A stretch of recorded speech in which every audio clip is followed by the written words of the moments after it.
ஸ்டெர்லைட்டில் பசுமை காப்பர் ஆலை அமைக்க வேதாந்தா நிறுவனம் பல முயற்சிகளை எடுத்து வரும் நிலையில் மீண்டும் திறக்க அனுமதிக்க மாட்டோம் என போராட்டக் குழுவும் மார்க்சிஸ்ட் கம்யூனிஸ்ட் கட்சியும் எதிர்த்து நிற்கின்றன.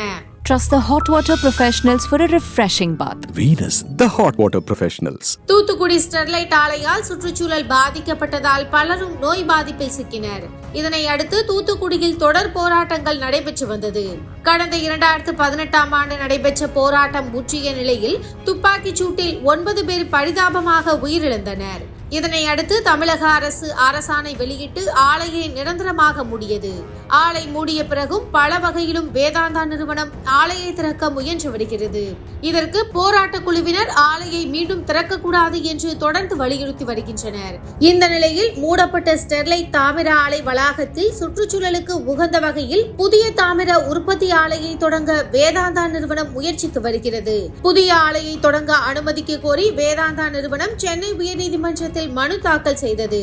பசுமை தாமிர தொழிற்சாலை தொடர்பாக வேதாந்தா நிறுவனத்திற்கு புதிய விண்ணப்பம் தாக்கல் செய்ய அனுமதி அளித்துள்ளது. இந்த வழக்கு 2019ஆம் ஆண்டு மனுவுடன் இணைத்து 2026 ஜனவரி 29ஆம் தேதிக்கு விசாரணைக்காக பட்டியலிடப்பட்டுள்ளது. இந்த உத்தரவு தாமிர உற்பத்தியை மீண்டும் தொடங்குவதற்கான புதிய வாய்ப்பாக பார்க்கப்படுகிறது. இது இந்திய தாமிரத்துறைக்கு முக்கிய ஆதரவாக அமையும் என தொழில்துறை வட்டாரங்கள் தெரிவிக்கின்றன. அதே நேரம் இந்த விவகாரம் உள்ளூர் மக்களிடையே சுற்றுச்சூழல் கவலைகளை ஏற்படுத்தியுள்ளது. மீண்டும் ஸ்டெர்லைட்டில் ஆலை திறந்தால் போராட்டம் வெடிக்கும் என தெரிவித்துள்ளனர். இது தொடர்பாக மார்க்சிஸ்ட் கம்யூனிஸ்ட் கட்சியின் முன்னாள் மாவட்ட செயலாளர் அர்ஜுனன் கூறுகையில், உச்சநீதிமன்றம் ஏற்கனவே ஸ்டெர்லைட் ஆலையை திறக்க அனுமதி மறுத்துள்ளது. மறுசீராய்வு மனுவும் தள்ளுபடி செய்யப்பட்டுள்ளது.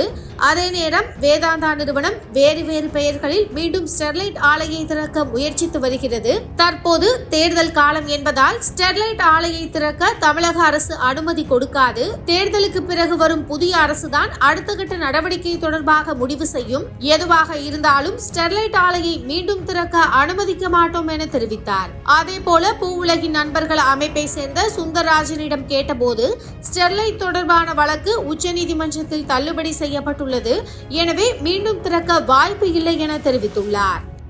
Trust the hot water professionals for a refreshing bath. Venus, the hot water professionals.